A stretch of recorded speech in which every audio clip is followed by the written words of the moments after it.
Buenos días. Buenos días, buenos días. Un momentito comenzamos, ¿eh? No se desesperen, ahí vamos. Con uno más que ingrese y con ese ya podemos ir empezando la clase. Ya está.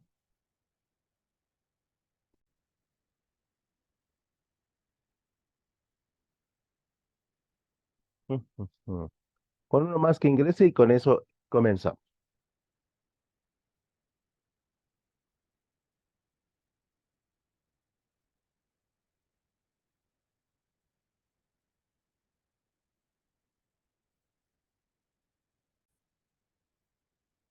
Bueno, en vista que están todavía dormiditos. Ah, no, ya está. Una más y como habíamos dicho, ya vamos a empezar. Ah, y ya se están reuniendo. Muy buenos días a todos y a todas. Ya se conectaron, ya se están conectando. Eh, Vamos a, vamos a, vamos a continuar con nuestro, bueno, con nuestro temario, solo para informarles como parte de las actividades que tenemos para la próxima semana, que ya tenemos nuestro primer parcial. Entonces, como ustedes saben, en el primer parcial, bueno, les tengo que mandar la guía, más obviamente, su tarea, ¿no? Entonces, para que esta semana, bueno, tengan ahí contemplado que tienen dos actividades que hacer, que sería la guía y bueno, pues su actividad del tema del próximo sábado. Entonces, para que se pongan a estudiar y puedan hacerlo pues sin problema, ¿no? Seguramente vamos a tener esta temática de que les van a dar no solamente el sábado, sino seguramente algunos días más para para que todos lo completen, ¿no? Y bueno, pues así no haya problema. Entonces, una vez que se termine digamos que la fecha límite para hacer el examen, ahí yo evalúo y les envío solamente sus calificaciones del parcial, porque bueno, pues todavía muchas tareas no tenemos, ¿no? Y muchas actividades no tenemos. Entonces, esa sería lo que vamos a hacer la próxima semana. Nada más avisarles que ya tienen el examen y bueno, pues que se preparen para el mismo. Eh, y creo que nada más. Recibí pocos correos de la materia el día de hoy, de las tareas. Algunas llegaron anoche. No sé si sea un problema de mi internet o un problema de mi correo porque estaba un poco saturado. Entonces, no pude revisar mucho sus preguntas. La verdad es que vi muy poquitas, vi muy poquitos tareas de gestión. Pero bueno, pues vamos a ir por la clase y si nos da tiempo al final, revisamos las preguntas, ¿no? Bueno, voy a compartir la pantalla y vamos a comenzar porque ya se nos está haciendo tarde.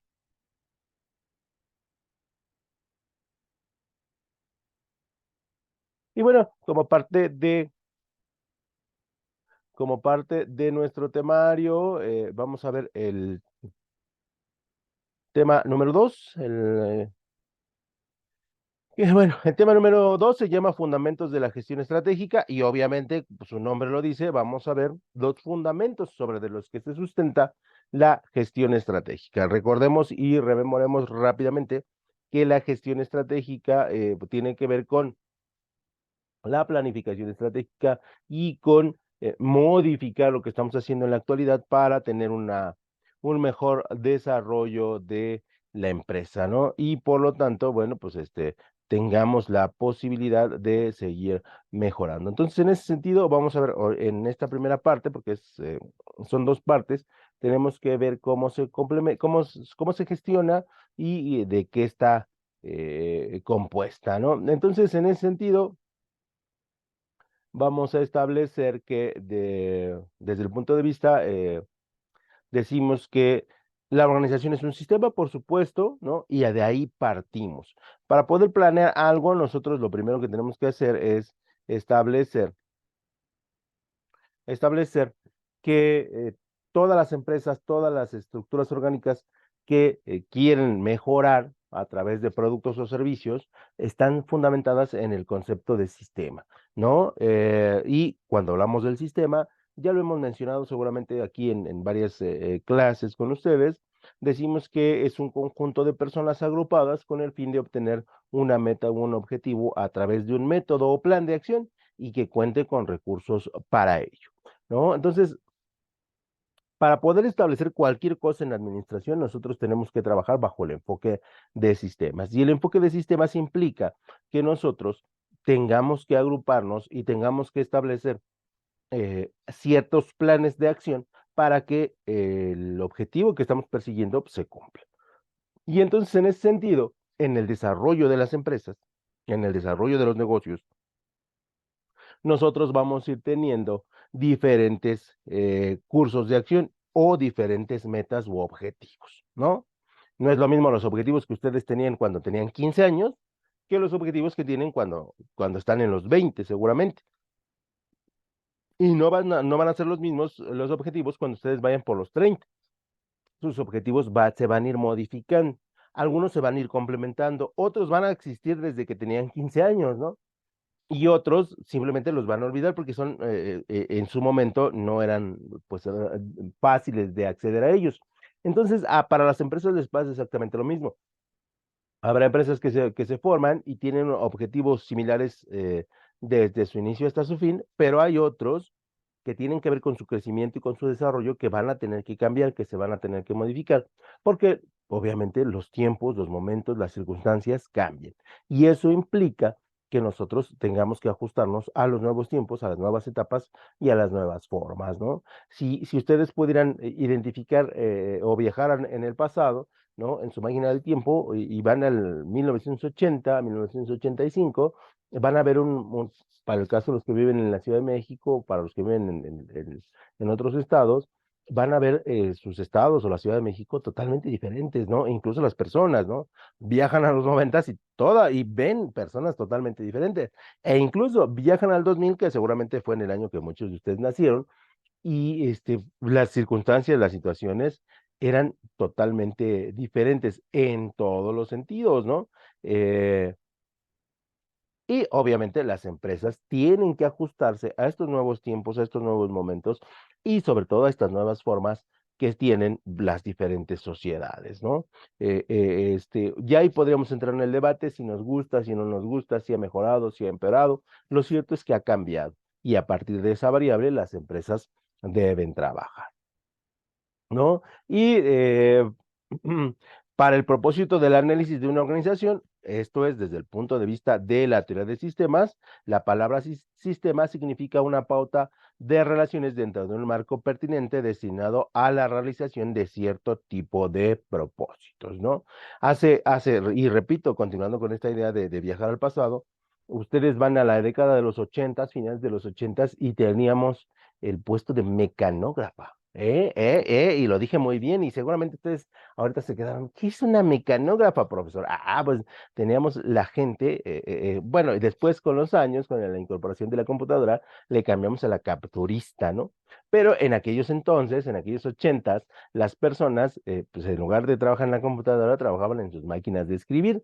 Y para los que no sepan, que sí deben ser algunos, que son muy jovencitos, busquen ahí en su teléfono, que es una máquina de escribir, ¿no? Por si no las conocen. Y entonces aquí teníamos un puesto de mecanógrafa porque se necesitaba, ¿no? Ese puesto desapareció, ¿no? O mutó, ¿no? En lugar de una máquina de escribir, teníamos las computadoras y en lugar de mecanógrafa le pusimos capturista, ¿no? Y así y así vamos cambiando. Entonces, estos marcos son los que determinan el incremento del sistema o la disminución del sistema.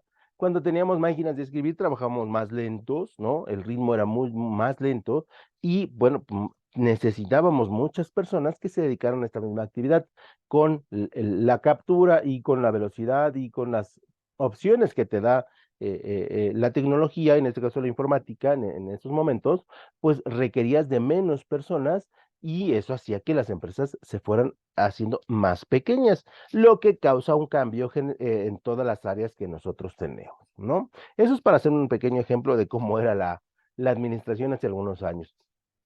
Y por lo tanto, así puede concebirse a una organización como un conjunto complejo, sí, por supuesto, que va cambiando conforme los tiempos se van acercando o conforme las sociedades van cambiando.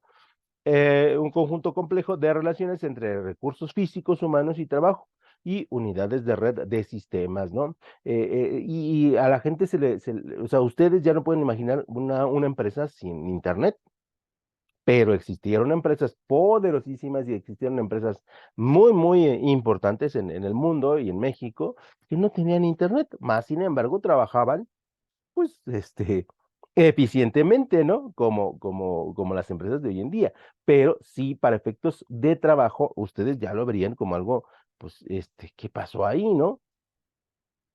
Pero así son los tiempos y la administración, pues se trata de eso, de ir ajustándose a las nuevas circunstancias, a las nuevas técnicas y a las nuevas formas de trabajo.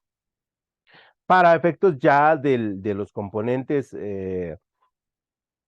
internos o los componentes de funcionamiento de las empresas, existen sistemas internos, ¿no? Cuya función es conectar entre sí otros sistemas. Esto es, conectamos recursos humanos con la dirección general, a la dirección general con compras, ventas, producción y contabilidad y finanzas, ¿no? Y a esos elementos están conectados, porque la dirección tiene un objetivo y una meta, y recursos humanos tienen un objetivo y una meta y las finanzas tienen otro objetivo y otra meta. Y bajo esa perspectiva, tenemos que unir esos tres bloques para que esos tres bloques trabajen coordinadamente, ¿no? Aunque eso a veces, pues pareciera que no sucede así. Y por lo tanto, los sistemas internos suministran bienes y servicios, bueno, ellos suministran bienes y servicios consumidos en la propia organización durante los esfuerzos para cumplir sus misiones. Y ojo, cuando nosotros trabajamos en una empresa, necesitamos un equipo de cómputo, necesitamos ciertos elementos para poder desarrollar nuestro trabajo, pero esos suministros vienen de fuera, por lo tanto, también necesitamos de elementos externos que nos ayuden a completar nuestras tareas de manera interna. Por lo tanto, el enfoque de sistema aplica al concepto de administración. Sí, por supuesto, están unidos, son compatibles y siempre se necesitan, ¿no? Y a la organización como a un sistema unido y dirigido, compuesto por partes interrelacionadas. En la empresa todo debe estar unido, todo debe estar, vinculado y todos debe estar relacionado. ¿Para qué? Para que todos los esfuerzos se conjunten y le permitan a la empresa alcanzar sus metas. Por eso es que las empresas funcionan a través de sistemas, ¿no? Y en función de esos elementos, nosotros desarrollamos técnicas, métodos, procedimientos para que la empresa funcione en teoría cada vez mejor. Siempre es el objetivo, a veces se cumple, a veces no se cumple, ¿no? Pero en teoría siempre se busca que el administrador, junto con el equipo de ingenieros, trabaje en los sistemas para que la actividad de la empresa sea mucho más eficiente y productiva, ¿no? Cualquier sistema es una parte de ciertos sistemas más amplios, por supuesto. La empresa en su totalidad es un sistema y dentro de la empresa tenemos sistemas más pequeñitos, ¿no? Y estos sistemas nos ayudan, como decíamos, a la conclusión o el fortalecimiento de los objetivos que tenemos ahí. Y entonces tenemos sistemas muy grandes, sistemas medianos y pequeños sistemas, ¿no? ¿Quiénes son los pequeños sistemas? Los puestos. Los puestos son los sistemas más pequeñitos con los cuales cuenta la empresa, pero que no son menos importantes. ¿Por qué? Porque de ellos depende el éxito o fracaso de la empresa. Y visto desde este punto de vista, una organización es un sistema complejo, por supuesto, y abierto, sí, por supuesto, porque necesita mucho flujo de todo para poder funcionar. Y por lo tanto, al ser complejo y abierto, requiere tener marcos de referencia y marcos de control, porque si no, entonces el sistema se desbalaga y se hace pedazos y no funciona. Y por eso es que en la empresa o en las empresas hay muchos, muchos, muchos sistemas de control tanto para el manejo de los dineros, tanto para el manejo de la maquinaria, como para el manejo de las personas, ¿no? Hay ocasiones en que, bueno, pues se exagera, ¿no? En la realidad, eh, para controlarlo, Y eso en lugar de crear empresas eficientes, crea empresas que son poco eficientes y muy controladoras y donde la gente no se siente a gusto en ellas. Pero por eso se inventan, no es porque se quiera, ¿no? Sino porque de alguna u otra manera, pues, eso implica que haya controles, ¿no? Y por ser un sistema dependiente, porque requiere de otros elementos, ¿no? No puede existir sin el apoyo de otros marcos semejantes, ¿no? O sea, yo no puedo crear un reglamento interno de trabajo si no me fijo en la Ley Federal del Trabajo. Yo no puedo crear un contrato colectivo de trabajo sin fijarme en la Ley Federal del Trabajo, ¿no? Y yo no puedo despedir a una persona sin fijarme en la Ley Federal del Trabajo, ¿no? Porque si no, entonces estoy violando la ley y por muy eh, eh, claro que tenga que estoy haciendo lo correcto, la ley me marca una cosa. Entonces, los sistemas siempre están vinculados de manera interna o externa, dependiente, y siempre están sujetos a modificarse, ¿no? Y estamos hablando del sistema. Sin un buen sistema no hay una gestión estratégica. No solamente en empresas grandes o en empresas que tienen varias marcas, no, en cualquier empresa. Si tenemos un sistema deficiente, tendremos trabajos deficientes, ¿no? Obviamente cambiar un sistema implica dinero y a veces por eso las empresas deciden decir, vamos a esperarnos tantito hasta que tengamos el suficiente capital, ¿no? Y esto pues nunca llega, ¿no? Pero en teoría, pues los sistemas deberían ajustarse entre los 5 y los 8 años, ¿no? Poderles dar una ajustadita para contemplar los tiempos modernos. Ya dejamos de lado un poquito lo que es el fundamento sistemático de las organizaciones, ¿no? Y por qué es importante considerarlo. Y pasaríamos al origen y desarrollo del pensamiento estratégico, ¿no? Y dentro del origen y desarrollo del pensamiento estratégico tenemos escuelas del pensamiento. En la administración todo se maneja por escuelas, ¿no? Y pensamiento estratégico no es la excepción. Y entonces la primera escuela que nosotros tenemos es la escuela de diseño. Y esta se presenta en la década de los 70, ya hace algún tiempo, ¿no? Y fueron los primeros en proponer disciplinas de pensamiento estratégico, o sea, los primeros que dijeron, oye, ¿y si empezamos a pensar en el futuro y cómo ajustarnos a él? Y alguien dijo, dijo, pues sí, fíjate que tienes razón, porque siempre como empresas debemos estar preparados para el futuro. Y en la escuela de diseño, la responsabilidad del desarrollo del modelo DAP, ¿no? Esto ya lo conocemos, ¿no? Es por sus siglas en inglés. Y lo ponemos en inglés porque tenemos que respetar a la escuela y tal cual lo señala ella, ¿no? Donde los datos de estudio son empleados para identificar las oportunidades existentes y anticiparse a las situaciones de mercado. Repito, nosotros lo ponemos en inglés porque, bueno, así lo requiere, ¿no? Ser respetuosos con la escuela. Y su objetivo consiste en adaptar adecuadamente las oportunidades, las amenazas en el mercado existentes con las fortalezas y debilidades de la organización. Y aquí entonces seguramente a ustedes les va a sonar como familiar, ¿no? Y entonces el modelo de la escuela de diseño es el modelo de, para nosotros en español, del FODA, ¿no? Nada más que repito, nosotros somos respetuosos de cómo se creó y el modelo FODA, bueno, nosotros lo hemos explotado no solamente en las empresas, sino en la vida cotidiana, sino en el modelo de desarrollo de grupos y en el modelo de gestión de un incremento de la calidad, ¿no?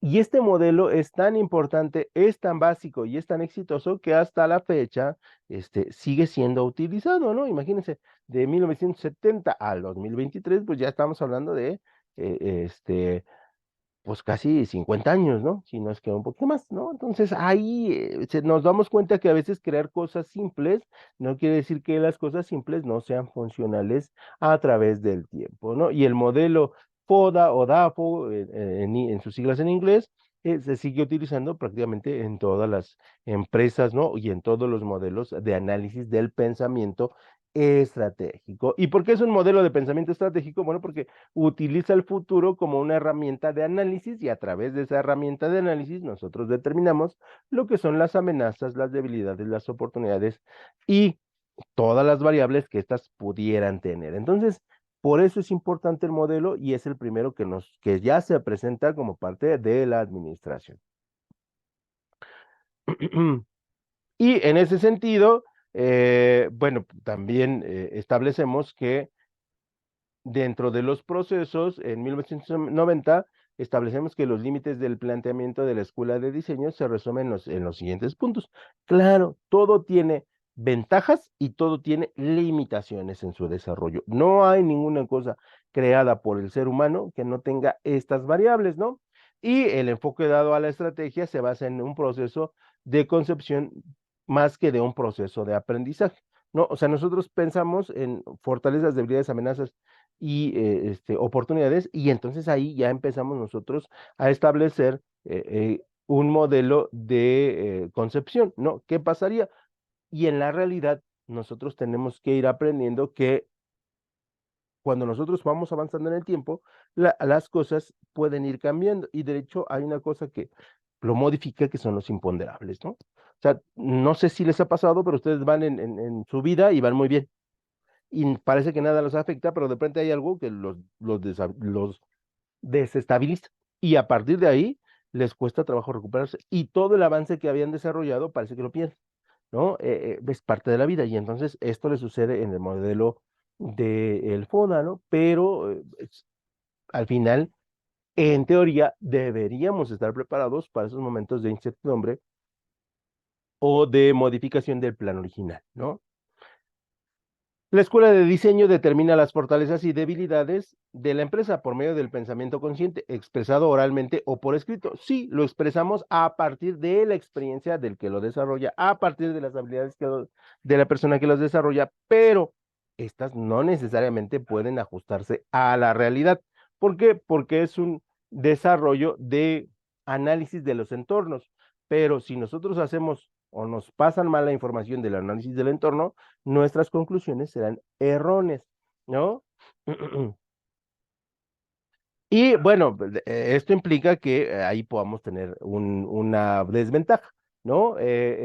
Si analizamos mal el entorno, que es a veces que en muchas ocasiones es algo que no sucede, ¿no?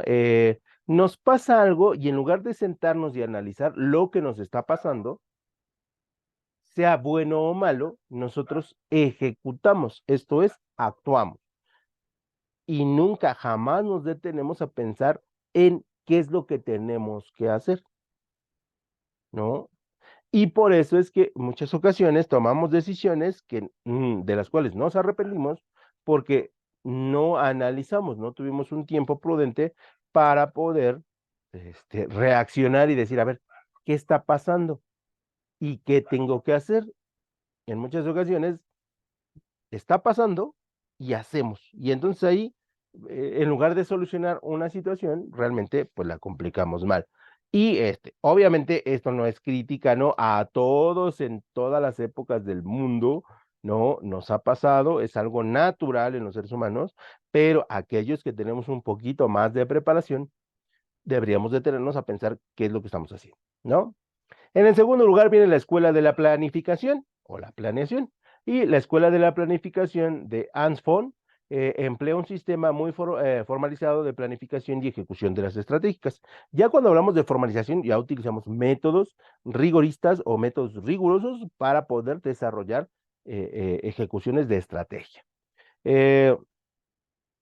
Eh, aunque Ansoff no define formalmente el concepto de estrategia, parece concebir como un vínculo común existente entre la actividad, los productos y los mercados. Ojo aquí, hay un vínculo entre las actividades, los productos y los mercados que definen los negocios, donde ya se compite la empresa y pretende hacerlo en el futuro. Y entonces decía Ansford, tenemos que analizar tres variables para tener un pensamiento estratégico, ¿no? Primero que nada, ¿qué es lo que hacen las personas cuando compran artículos? ¿De qué están deseosas las personas cuando compran un artículo? ¿Y cuál es el precio más correcto para venderles un artículo? En segundo, número dos, los productos. qué características tienen los productos que puedan satisfacer las necesidades del entorno cambiante de los seres humanos, ¿no? E incluso hoy en 2023, ¿no? Imagínense ya hace algún tiempo de lo que pensó Ansford ahora, ¿qué es lo que requiere mi mascota para sentirse feliz? Porque ya estamos en esa dinámica, ¿no? Este, eh, tiene frío, unas botitas para el frío, ¿no? Cuando los animales, en teoría, pues no deberían, o las mascotas, o los compañeros, como ustedes les quieren llamar, no necesitan zapatos, ¿no?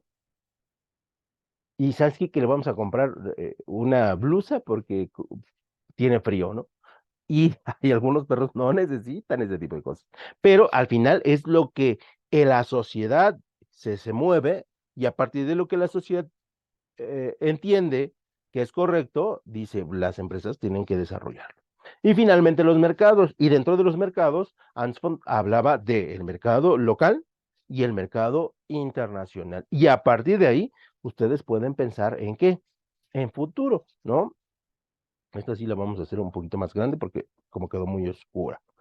Y la escuela de planificación, no obstante, se identifica con cuatro componentes estratégicos. En el primero, el ámbito de actuación conjunto del producto y el mercado, como lo habíamos señalado, y los vectores de crecimiento de dirección de la empresa en relación a los mismos, ¿no? Y entonces a partir de estas cuatro variables, nosotros podemos ir entendiendo cómo se formula, ¿no? Hay que entender que hay un vínculo entre el desarrollo de mi producto y las consecuencias o las actitudes que tienen los consumidores. Hay una relación entre las ventajas competitivas de mi producto y lo que piensen los consumidores, ¿no? Y hay un efecto que no se puede detener, que resulta de la combinación de la utilización de mi producto y los consumidores, ¿no? Y entonces, a partir de estas variables, sí se puede empezar a establecer posicionamientos acerca de un pensamiento estratégico. Por lo tanto, la escuela del posicionamiento, bueno, la escuela del pensamiento de Ansford, ¿no? De la planificación, sí dice, tenemos que tener atención en los procesos del consumo, del producto y del mercado. Y eso nos va a permitir mejorar en el futuro, ¿no? Hay productos que tenemos usándolos toda la vida, ¿no? Y, por ejemplo, uno de ellos, que espero no tomen mucho, es el refresco. El refresco no cambia su fórmula. Ustedes pueden viajar al pasado y seguramente tendrá algún sabor un poquito diferente. O si viajan al futuro y piden una Coca-Cola, seguramente sabrá muy similar a la que están tomando en 2023. Y entonces ahí, ¿qué pasa?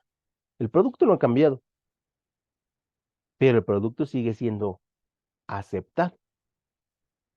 Que están trabajando estratégicamente el grupo Coca-Cola para que la gente siga prefiriendo Coca-Cola sobre de otros refrescos.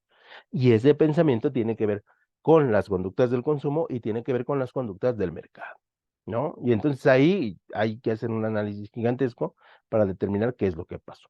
Pasamos a la tercera escuela del pensamiento, que es la escuela del posicionamiento. Y esta corriente surgió al principio de los 80, ya algo más cercano, seguramente por ahí sus papás ya andaban por ahí dando lata, ¿no? Algunos, otros seguramente no, fundamentándose en la economía y más concretamente en los principios de las teorías, más principios y teorías de la organización industrial. Y la escuela del posicionamiento habla de las referencias de Porter y sus 8 fuerzas que trabajan partes administrativas y partes económicas. Uy, el tiempo se va como agua. Dicha estructura estaría modelada por 5 fuerzas competitivas que se conocen como las fuerzas de Porter. ¿Sale? Lo pueden buscar y ahí les van a ampliar los elementos. Y la primera fuerza es el poder de negociación de los proveedores. Si los proveedores son latosos, vamos a tener productos caros, ¿no?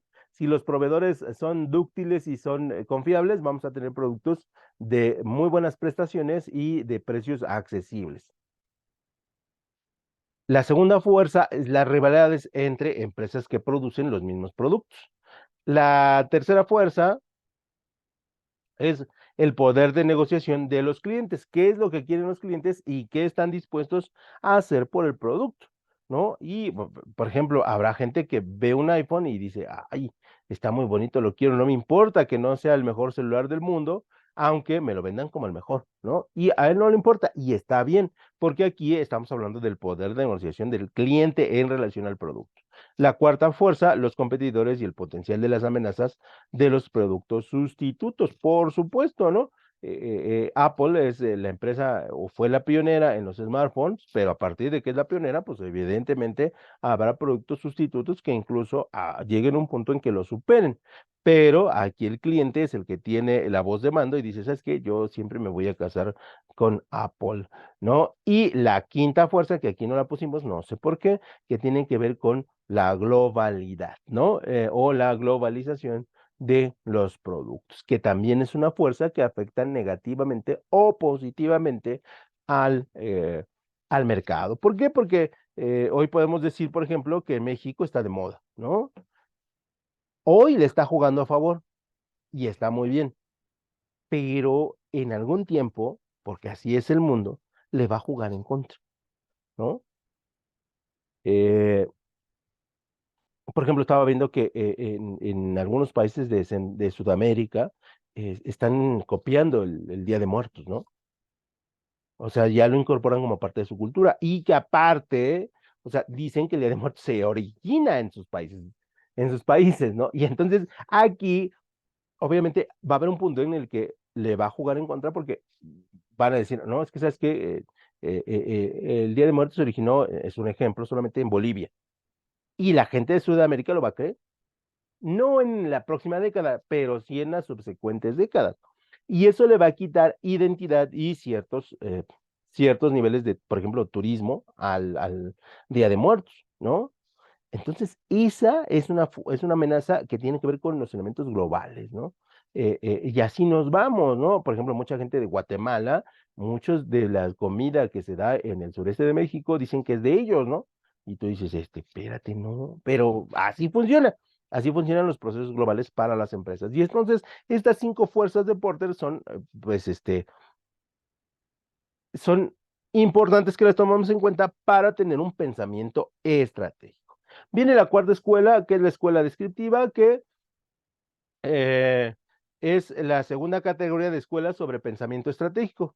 Siguiendo a Mix Verbe, que bueno, es un autor importante de la administración, que incluye que se adopta un enfoque descriptivo de los aspectos específicos del proceso, y aquí es donde es importante, de decisiones, ¿no? Para tener un pensamiento estratégico, nosotros tenemos que tener un procedimiento sobre el cual tener pensamientos decisivos correctos. Y aquí yo les preguntaría, ¿cuántas veces han decidido algo y lo han decidido bien? Y seguramente pues dirán, sí, sí, me acuerdo, pero ¿cuántas veces han pensado algo y tomado una decisión y les ha salido mal? Y seguramente le van a hacer, como un montón de veces. ¿Qué pasó? Y no se han sentado en ningún momento a decir, ¿qué hice mal? ¿Qué decidí mal? ¿Qué actué mal? ¿Y qué me impulsó a tomar la decisión que tomé? Y es ahí donde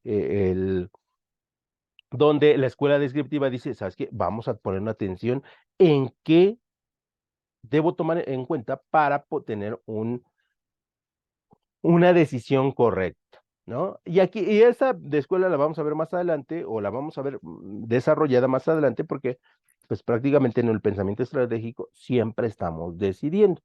Luego viene la escuela emprendedora. Que trabaja desde el punto de vista del liderazgo, ¿no? O sea, necesitas ser un líder para dejarlo todo y a lanzarte a la aventura en el producto o servicio que tú quieres, ¿no? Es considerada como una perspectiva integrada con un sentido de dirección a largo plazo, por supuesto. Cuando ustedes lancen un negocio, no les va a dar mucha ganancia el primer año, no les va a dar mucha ganancia el segundo año y tal vez no les dé mucha ganancia hasta el 10.º año. Tal vez el 11.º empiecen a crecer, tal vez. ¿No? Pero si no lo intentan, pues jamás podrán determinar si tuvieron éxito o fracaso. Eh, entonces, sí, se trabaja parte del liderazgo a largo plazo con una visión del futuro, ¿no? ¿Qué es lo que va a estar de moda en el futuro? ¿No? ¿Qué es lo que va a estar de moda hoy? ¿No? Porque eso es muy fácil.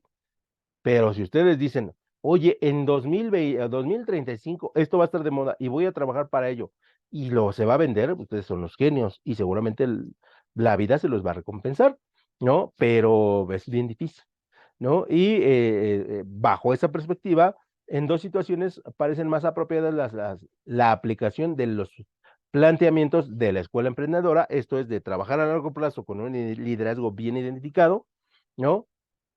Y en primer lugar, en las etapas iniciales de un negocio, cuando son necesarios unos liderazgos fuertes y una visión estratégica para establecer una dirección adecuada. Por supuesto, si ustedes no están convencidos de su emprendimiento, van a fracasar, ¿no? Eso se los digo de antemano. Si ustedes no están dispuestos a sacrificar tiempo, dinero y esfuerzo, van a fracasar, ¿no? Y entonces esa idea tiene que estar muy clara en la parte de los emprendedores, ¿no? Y es un pensamiento estratégico. Y en segundo lugar, en momentos difíciles o situaciones de reconversión, cuando incluso las grandes organizaciones requieren la presencia de líderes visionarios. Habrá momentos de su negocio, de su emprendimiento, de la empresa donde ustedes trabajan, donde las cosas no funcionan, donde las cosas parece que no tenemos futuro. Y es ahí donde necesitamos que haya gente que tome la batuta y que diga, ¿sabes qué? Necesitamos, necesitamos que las cosas caminen en esta dirección. Y es ahí cuando vienen los líderes, ¿no? Y los líderes establecen una visión que a lo mejor a nosotros nunca se nos hubiera ocurrido, pero que ellos dicen, esta es la solución. Y ese es el trabajo, el gran trabajo de cualquier administrador. No todos lo logramos, no a todos se nos da, pero si a ustedes, a algunos de ustedes se les da, muchachos, van a ser exitosos sí o sí. Ah, perdón que me haya ido rápido, pero quería terminarlo y sí nos dio tiempo. No sé si tengan alguna duda, muchachas, muchachos, mándenme su asistencia, por favor, no se les vaya a olvidar. Y repito, no sé si tengan alguna duda acerca de este punto. Ah, mm, mm, mm.